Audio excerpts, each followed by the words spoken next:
بسم اللہ الرحمن الرحیم نحمده ونصلی ونسلم علی رسولہ الکریم۔ اسم غیر متمکن کی 8 اقسام کی تفصیلات میں سے ہم نے مضمرات جو کہ پہلی قسم ہے اس کی کچھ تفصیل پچھلے درس میں کی تھی۔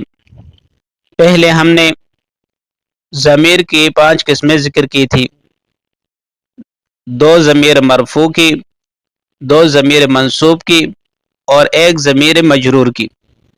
ضمیر مرفوع کی کچھ تفصیلات تو ہم نے ذکر کر لی۔ اب یہاں سے آج ہم ضمیر مرفوع متصل کی اقسام ذکر کریں گے۔ ضمیر مرفوع متصل کی 2 قسمیں ہیں، ایک ہے مستتر، دوسری ہے بارز۔ ضمیر مرفوع متصل مستتر اس ضمیر کو کہیں گے جو اپنے عامل فعل یا شبہ فعل کے اندر چھپی ہوئی ہو۔ دوسری ضمیر مرفوع متصل بارز ہے۔ ضمیر مرفوع متصل بارز اس ضمیر کو کہیں گے جو اپنے عامل یعنی فعل یا شبہ فعل کے ساتھ ملی ہوئی ظاہر ہو۔ بارز کا مطلب ظاہر۔ اب تفصیل اس کے بارے میں یہ ہے کہ ماضی کے 14 صیغوں میں سے صرف 2 صیغوں کے اندر ضمیر مرفوع متصل مستتر ہوتی ہے، یعنی ماضی کے 14 صیغوں میں سے صرف 2 صیغے ایسے ہیں کہ جس میں ضمیر چھپی ہوئی ہوگی، ظاہر نہیں ہوگی۔ ان 2 صیغوں میں سے پہلا واحد مذکر غائب کا صیغہ ہے ضربہ، اس میں ہوا ضمیر مرفوع متصل مستتر ہے، اور دوسرا صیغہ واحد مؤنثہ کا ہے جیسے ضربت، تو اس میں ہی ضمیر مرفوع متصل مستتر ہے۔ تو 14 میں سے جب ہم ان 2 میں استتار لازم کریں گے تو باقی 12 صیغے رہ گئے، تو باقی 12 صیغوں کے اندر ضمیر بارز ہوتی ہے۔ اسی طرح اب مضارع کی طرف آ جائے تو مضارع کے 14 صیغوں میں سے 5 صیغوں کے اندر ضمیر متصل مستتر ہوتی ہے، یعنی ضمیر چھپی ہوئی ہوتی ہے، ظاہر نہیں ہوتی 5 صیغوں کے اندر، جن میں سے 2 صیغوں کے اندر تو کبھی مستتر ہوگی اور کبھی بارز ہوگی، اور 3 صیغوں کے اندر ہمیشہ مستتر ہوگی، وہ بارز نہیں ہوگی۔ وہ 2 صیغے یہ ہے کہ جن میں ضمیر کبھی مستتر اور کبھی بارز ہوگی۔ پہلے واحد مذکر غائب کا صیغہ ہے یضرب، اس میں ہوا ضمیر مرفوع متصل مستتر ہے اور یہ ہوا اس کا فاعل بھی بن رہا ہے۔ دوسرے نمبر پر وہ صیغہ ہے واحدہ مؤنثہ غائبہ کا جیسے تضرب، اس میں ہی ضمیر مرفوع متصل مستتر ہے، تو اس صیغے میں بھی کبھی ضمیر مستتر ہوگی اور کبھی بارز ہوگی۔ البتہ مضارع کے 5 صیغوں میں سے باقی وہ 3 صیغے جن کے اندر ضمیر ہمیشہ مستتر ہوتی ہے، وہ یہ ہے، ایک واحد مذکر حاضر جیسے تضرب، اس میں انت ضمیر مرفوع متصل مستتر اس کا فاعل ہے۔ دوسرا ہے واحد متکلم کا جس میں کہ واجب الاستتار ہے جیسے اضرب، اس میں انا ضمیر ہمیشہ متصل مستتر ہوگی۔ اور تیسرا ہے جمع متکلم کا صیغہ جیسے نضرب، اس میں نحن ضمیر مرفوع متصل مستتر ہے اور یہ اس کا فاعل بھی ہے اور ہمیشہ استتار ہے۔ تو گویا کہ ہم نے ماضی اور مضارع کی جو تفصیل پڑھ لی وہ یہ ہے کہ ماضی کے 14 صیغوں میں سے 2 صیغے ایسے ہیں کہ جن میں ضمیر مرفوع متصل مستتر ہوتی ہے، اور باقی 12 صیغوں کے اندر ضمیر ہمیشہ متصل بارز ہوتی ہے۔ تو وہ 2 صیغے ہم نے ماضی کے ذکر کیے کہ واحد مذکر غائب اور واحدہ مؤنثہ غائبہ، ان میں ضمیر ان دونوں میں مستتر ہوگی۔ اور اسی طرح مضارع کے بارے میں ہم نے تفصیل یہ ذکر کی کہ مضارع کے 14 صیغوں میں سے 5 صیغوں کے اندر ضمیر مرفوع متصل مستتر ہوتی ہے، لیکن انہی 5 میں سے 2 صیغے ایسے ہیں کہ جن میں کبھی ضمیر مستتر ہوگی اور کبھی نہیں ہوگی۔ وہ 2 صیغے ہم نے ذکر کی کہ واحد مذکر غائب यज़रिबु, और वाहिदा मुअन्नसा गायबा जैसे तज़रिबु। इन दोनों में कभी ज़मीर मुस्ततर होगी और कभी बारिज होगी।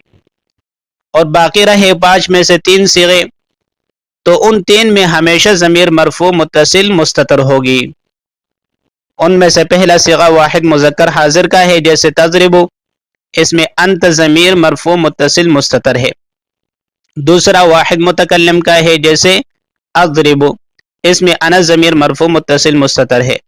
और तीसरा जमा मुतकल्लिम का है जैसे नज़रिबु, तो इसमें नहनु ज़मीर मरफू मुत्तसिल मुस्ततर है। तो इन 5 में से बाकी 9 सीगे बितरतीब उनकी तफसील ये है। पहले नंबर पर तस्निया मुज़क्कर गायब है यज़रिबानी, इसमें अलिफ ज़मीर बारिज है। और दूसरे नंबर पर जमा मुज़क्कर गायब है जैसे यज़रिबूना, इसमें वाव ज़मीर बारिज है। और तीसरे नंबर पर तस्निया मुअन्नस गायब है जैसे तज़रिबानी, इसमें अलिफ ज़मीर मरफू मुत्तसिल बारिज है।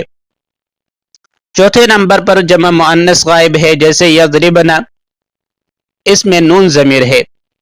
और 5वें नंबर पर तस्निया मुज़क्कर हाजिर है जैसे तज़रिबानी, इसमें अलिफ ज़मीर है।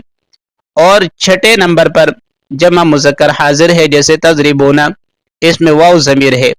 और 7वें नंबर पर वाहिद मुअन्नस हाजिर है जैसे तज़रिबीना, इसमें या ज़मीर मरफू मुत्तसिल बारिज है। 8वें नंबर पर तस्निया मुअन्नस हाजिर है जैसे तज़रिबानी, इसमें अलिफ ज़मीर बारिज है। 9वें नंबर पर जमा मुअन्नस हाजिर है जैसे तज़रिबना, हाजिर का सीगा है, इसमें नून ज़मीर मरफू मुत्तसिल बारिज इसका फ़ाइल है। तो ये तफसील मुजारे के बाकी 9 सीगों की थी जिनमें ज़मीर बारिज होगी। एक बात याद रखें कि माजी और मुजारे के जो हमने वाहिद वाहिद का जो सीगा जिक्र किया था, वाहिद मुज़क्कर गायब और वाहिद मुअन्नस गायब का, तो उनमें ज़मीर उस वक्त मुस्ततर होगी जबकि इनका फ़ाइल इसमें ज़ाहिर न हो। अगर फ़ाइल ज़ाहिर हो तो फिर इनमें ज़मीर मुस्ततर न होगी। जैसे ज़राबा ज़ैदुन, तो अब इसमें ज़राबा में हम हुआ नहीं निकालेंगे बल्कि ज़ैदुन ये इसका फ़ाइल बन जाएगा क्योंकि इसमें ज़ाहिर आ गया। और इसी तरह यज़रिबु ज़ैदुन और ज़राबत हिंदुन, तज़रिबु हिंदुन, तो इन सारों सीगों में अब हम ज़मीर बारिज या मुस्ततर नहीं निकालेंगे क्योंकि इसमें ज़ाहिर इसके साथ मौजूद है। और जब इसमें ज़ाहिर मौजूद हो तो वही इसका फ़ाइल बन रहा होता है। इन 4 सीगों को नहवी हज़रात जाइज़ुल इस्तितार कहते हैं कि इनमें जाइज़ुल इस्तितार है। कभी इनमें ज़मीर मुस्ततर होगी और कभी बारिज, तो इसी वजह से इसको जाइज़ुल इस्तितार कहते हैं। और मुजारे के जिन 3 सीगों में हमेशा ज़मीर मुस्ततर होती है, वो 3 सीगे हमने जिक्र किया था।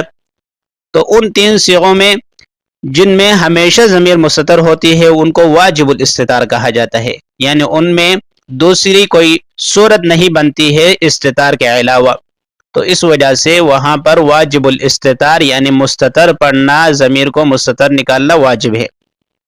बाकी इनके अलावा जो माजी के 12 सीगे रह गए जिनमें ज़मीर बारिज होती थी, और मुजारे के जो 9 सीगे में हमेशा ज़मीर बारिज होती थी, तो ये माजी के 12 और मुजारे के 9 सीगे वाजिबुल इजहार कहलाएंगे, यानी इनमें ज़ाहिर करना ज़मीर को ये वाजिब है। और ये बात भी याद रखें कि मुजारे की जितनी और गर्दानें हैं, मसलन मुजारे से जहद बन रहा है, मुजारे से नफ़ी बन रही है, इसी तरह मुजारे से जो अमर नहीं बन रही है, तो वो गर्दानें जो है उनमें भी उन सीगों के अंदर यही तफसील है जो तफसील हमने यहाँ पर जिक्र कर दी।